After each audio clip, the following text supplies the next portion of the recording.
우리에게 주시는 하나님의 말씀은 마태복음 22장 41절로 46절까지의 말씀입니다.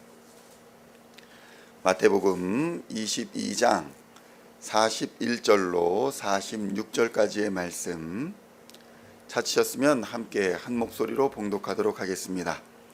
바리새인들이 모였을 때에 예수께서 그들에게 물으시되 너희는 그리스도에 대하여 어떻게 생각하느냐?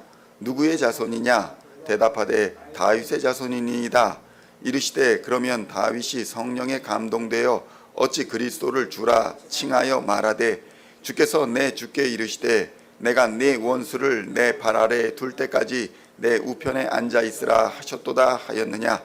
다윗이 그리스도를 주라 칭하였은즉 어찌 그의 자손이 되겠느냐 하시니 한마디도 능히 대답하는 자가 없고 그날부터 감히 그에게 묻는 자도 없더라.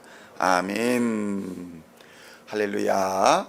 오늘은 마태복음 22장 41절로 46절까지의 말씀을 본문으로 그리스도는 누구이신가? 라는 제목으로 은혜의 말씀을 함께 나누고자 합니다. 성도 여러분, 예수님은 수많은 백성들이 호산나 호산나 주여 우리를 구원하소서라는 외침과 환호 속에서 예루살렘에 입성을 하셨습니다. 그리고 그날부터 이스라엘의 종교 지도자, 그러니까 바리새인들과 서기관들, 그리고 사두개인들, 헤롯 당원들, 대제사장들까지 돌아가면서 예수님에 대한 노골적인 공격을 하였던 것입니다. 그들은 예수님을 주라 부르는 백성들의 모습을 보면서 두려움에 떨었습니다. 사실 로마의 지배를 받고 있는 상황에서 혹시 예수님을 주라 부르면서 반란이 일어나는 것은 아닌가 걱정하는 듯 했지만 사실은 오랫동안 이어져 내려온 그들의 기득권 카르텔을 잃어버리지 않을까 더 걱정하며 염려했던 것입니다. 그러나 그들은 오히려 예수님께 질문을 하면서 굴욕을 당합니다. 오히려 예수님을 굴복시키리라 여겼지만 오히려 예수님께 말씀으로 굴욕을 당했던 것입니다. 그리고는 더 이상 아무도 질문을 못하는 지경에 이르게 되자 도리어 예수님이 오늘 질문을 그들에게 하시고 계시는 것입니다. 마태복음 22장 41절로 42절의 말씀 함께 봉독하겠습니다.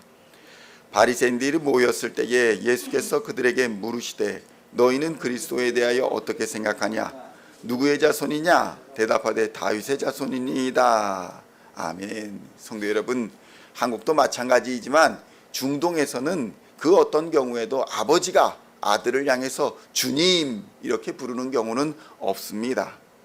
여기서 주님이라는 칭호는 주인이라는 칭호이기도 하면서 주인 되시고 왕이 되신 그분께 영광을 돌리고 존경을 표할 때 부르는 호칭이기 때문에 그러합니다.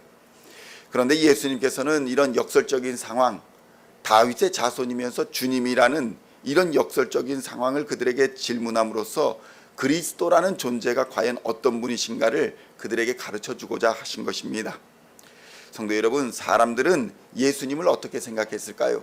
메시아를 어떻게 생각했을까요? 당시 사람들은 메시아나 그리스도를 역사 속에서 살다가 죽는 인간으로 생각했습니다. 오늘도 마찬가지입니다. 오늘날도 세상 사람들은 예수님을 단순히 역사 속에서 살다가 죽은 인간이다 이렇게 생각하고 있는 것입니다.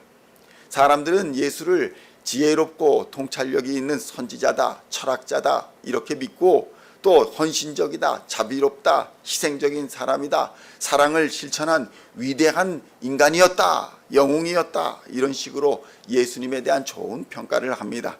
그러나 어떤 수식어를 예수님께 갖다 붙이든지 예수님을 인간이라고 생각하는 데는 변함이 없는 것입니다. 그런데 만약 예수님이 단순한 인간에 불과하다면, 예수님이 하나님이 아니시라면 예수님은 우리의 구세주가 될 수도 없고 죄를 용서하는 권세도 없을 뿐만 아니라 그렇게 되면 성경도 거짓되고 기독교는 거짓 종교가 되어버리는 것입니다. 그러나 예수님은 참된 인간이시기도 하시지만 참된 하나님이시라는 사실을 성경은 증언합니다. 예수님 스스로도 그렇게 말씀하고 계시는 것입니다. 성도 여러분, 사실 오늘 이런 질문, 예수를 누구라 생각하느냐, 그리스도를 누구라 생각하느냐, 이 질문 지점에서 많은 이단들이 생겨납니다. 예수님은 하나님이 아니다, 인간이다 라고 주장을 하거나 혹은 예수님의 신성, 그러니까 하나님 되시는 그 신성이 단순히 성령 충만을 받아서 일어나는 현상이다 라고 오해를 해서 나도 성령의 충만을 받고 성령의 능력을 받았으니 나도 재림주다, 나도 구세주다, 나도 그리스도다 라고 말하는 사람들이 등장을 했던 것입니다. 그러나 자신이 재림주다 혹은 하나님이다, 예수다 이렇게 말하는 자들은 자신의 신성을 예수님처럼 부활로 증명하지 못합니다. 그들은 사람들을 속이고 호의호식하며 부정부패를 일삼고 거짓 가르침으로 혹세무민해서 사회를 어지럽히고 있는 것입니다. 최근에 뉴스에 많이 등장하는 통일교나 신천지가 바로 그러합니다. 교주들을 참 하나님 아버지라고 부릅니다. 그러다가 그 교주가 죽습니다. 그러니까 이제 그 교주의 부인을 참 하나님 어머니 이렇게 부릅니다. 하나님이 어떤 분이신지 제대로 알지도 못하기 때문에 이런 일이 벌어지는 것입니다. 그저 맹목적인 믿음에 이끌려 수많은 사람들이 미혹되고 있습니다. 정치, 종교, 문화, 기업의 지도자들에 이르기까지 온갖 미신과 무속과 거짓 종교, 이단, 사이비, 법사, 도사, 무당 이런 사람들이 판치는 세상이 되어버린 것입니다. 그런데 오늘의 한국의 기독교는 이런 사태를 방관하거나 때로는 주도하기도 하고 그래서 상식적인 선까지 넘어서는 상황이 되어버려서 도리어 많은 국민들의 신뢰를 아주 잃어버리는 그런 심각한 상황까지 초래하고 있는 것입니다. 그런데도 자신들만의 울타리에 갇혀서 회개하거나 돌이키지 않고 바리새인, 서기관, 헤롯 당원, 대제사장들과 같이 헛된 말씀과 가르침을 자신의 권력 유지를 위한 수단으로 삼고 있는 것을 보면 참 안타깝기가 그지 없는 것입니다. 성도 여러분, 예수님 당시에 유대인들에게 메시아는 인간이었습니다. 이 세상에 오셔서 이스라엘의 통치자가 되시고 하나님의 왕국을 다시 세우시고 이스라엘의 모든 대적들을 굴복시키고 예루살렘에서 온 나라와 민족을 다스리며 아브라함으로부터 다윗에 이르기까지 하나님이 하신 모든 약속을 성취하는 인간이 바로 메시아다 이렇게 생각한 것입니다. 유대인들은 메시아를 하나님이라거나 하나님의 아들이라거나 죄인들의 구세주다라고 생각하지 않았던 것입니다. 그래서 오직 인간으로 생각했습니다. 이처럼 백성들이 예수님을 한 인간일 뿐이다, 그리스도는 한 인간이어야 한다라고 믿을 수밖에 없었던 것도 지도자들이 그렇게 가르쳤기 때문입니다. 그래서 예수님이 나는 하나님이요, 나를 본 자는 하나님을 보았다, 내가 곧 길이요 진리요 생명이요 라고 말씀하시자 그들은 즉시 예수님을 신성모독이다, 참남하다 이렇게 몰았던 것입니다. 그런 지도자들을 향해서 오늘 예수님이 말씀하고 계시는 것입니다. 그리스도가 누구인가? 그리스도 메시아의 본성이 무엇이냐? 너희들이 생각하는 대로 다윗의 자손 인간일 뿐이냐? 그렇다면 어떻게 다윗이 그 자손을 주라고 호칭할 수 있었겠느냐? 이렇게 질문하고 계시는 것입니다. 42절로 46절까지의 말씀을 함께 봉독하겠습니다. 너희는 그리스도에 대하여 어떻게 생각하느냐? 누구의 자손이냐? 대답하되 다윗의 자손이니이다. 이르시면 그러면 다윗이 성령에 감동되어 어찌 그리스도를 주라 칭하여 말하되 주께서 내 주께 이르시되 내가 내 원수를 내 발 앞에 둘 때까지 내 우편에 앉아있으라 하셨도다 하였느냐? 다윗이 그리스도를 주라 칭하였은즉 어찌 그의 자손이 되겠느냐 하시니 한마디도 능히 대답하는 자가 없고 그날부터 감히 그에게 묻는 자도 없더라. 아멘. 성도 여러분, 사실 예수님이 다윗의 자손이 아니었더라면 이 즉시로 바리새인과 서기관들 이런 사람들에게 조롱을 당했을 것입니다. 아니 네가 어찌 다윗의 자손도 아니면서 메시아를 칭한다는 것이냐? 왜냐하면 당시 서기관들과 바리새인들 또 사두개인들 모두가 우리나라와 마찬가지로 족보를 중요하게 여겼기 때문입니다. 그런데 이 족보들이 주후 70년경에 모두 불에 타고 소실되어 버리고 맙니다. 유대인들에게는 역사적으로 큰 손실을 입은 것입니다. 예수님 당시에는 예수님이 다윗의 자손이라는 사실이 분명했습니다. 족보에 그렇게 기록되어 있었다라는 것입니다. 그래서 이 일로 인해서 백성들이 예수님을 다윗의 자손이여 우리를 불쌍히 여기소서 이렇게 명백히 말할 수 있었다는 것입니다. 그런데 족보가 그렇다 하더라도 다윗의 자손으로 이 땅에 태어난 사람이 얼마나 많았겠습니까? 다윗의 자손으로 태어난 사람이 모르긴 몰라도 수만 명, 수십만 명, 어쩌면 수백만 명이 될 수도 있지 않았겠습니까? 수십만 명은 좋게 넘었을 것입니다. 그 중에 한 명이 예수님인 것은 맞지만 예수님이 메시아라는 것을 인정하기는 매우 어려웠다는 것입니다. 현실에 드러난 예수님의 실체가 아주 저 목수의 아들, 별 볼 것 없는 시골 촌부, 뭐 이런 사람, 학벌도 없고 뭐 재력도 없고 뭐 번지르르한 군사들을 데리고 있는 것도 아니고 뭐 그런 상황이기 때문에 이런 사람이 어떻게 메시아가 될 수 있겠는가, 다윗의 자손이 될 수 있겠는가 라는 생각을 했다는 것입니다. 여기도 우리나라도 지금 뭐 이게 또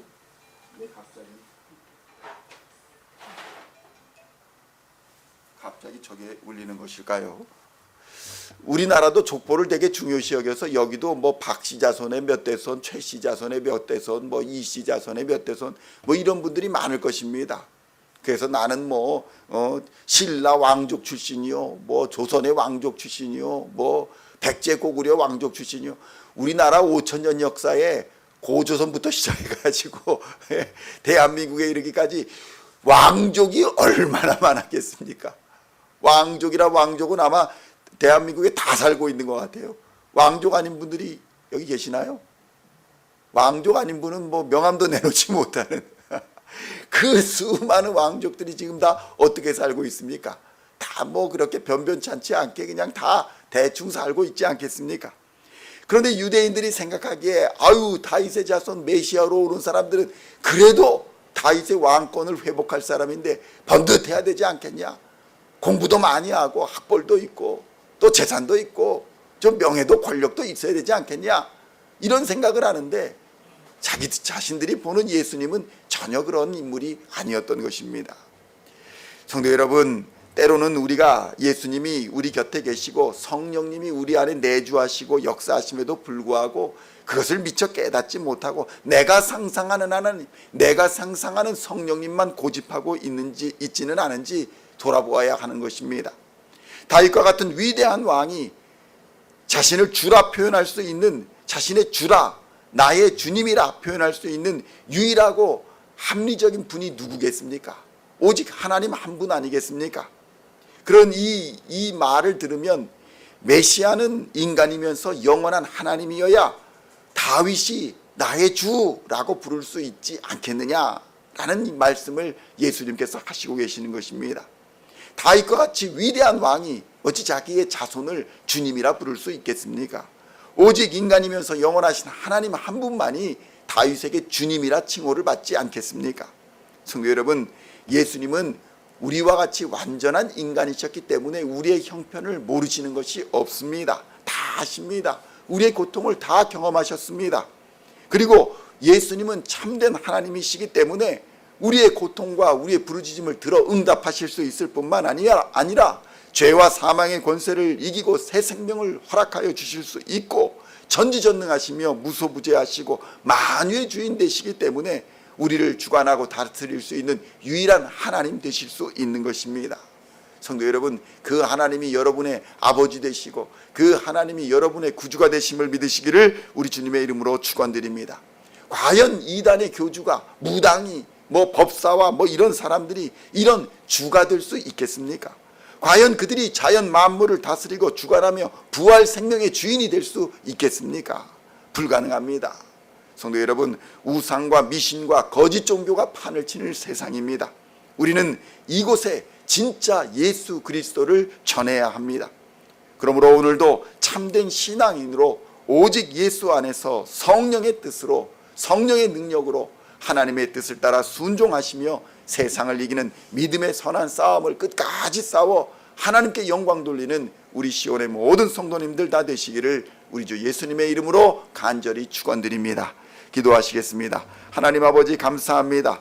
우리가 믿는 예수님은 오직 우리의 유일한 주되심을 이 시간 깨닫게 하여 주시니 감사합니다. 이단과 사이비가 판치고 교회까지 침투하여 교회를 분열시키고 넘어뜨리고 있는 이 시대에 우리가 과연 무엇을 믿고 있는지, 누구의 말씀을 따르고 있는지 다시 한번 돌이키게 하여 주시고 회개하여 하나님의 자녀로 다시 한번 회복시켜 주시옵소서. 주의 말씀이 성하게 하여 주시고 예수님의 능력과 예수님의 복음이 선포되는 그 귀한 본질적인 전도의 사명 감당하는 교회들이 될 수 있도록 주님 불쌍히 여겨주시고 회복시켜 주시고 하나님 은혜 부어 주시옵소서. 사명 감당하는 교회들이 되게 하여 주시옵소서. 주께서 우리에게 맡기신 사명들이 있습니다. 이 사명을 감당하도록 건강도 주시고 능력도 주시고 재물도 주시고 많은 것을 허락하여 주셨지만 우리는 그것을 오직 우리의 몸을 위해서, 우리의 육신의 탐욕을 위해서 사용하고 있지는 않은지 돌아보게 하여 주시고 주께서 맡기신 사명 감당하는 하나님의 사람들 될 수 있도록 주님 은혜 부어 주시옵소서.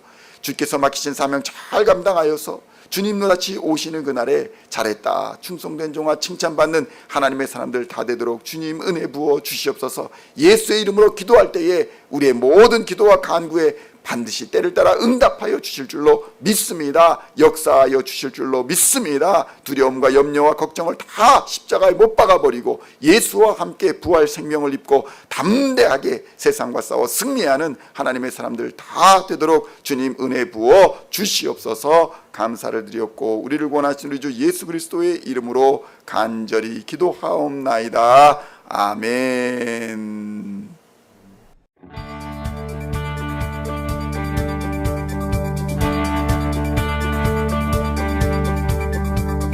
Singing songs of thy praise, we are coming to you.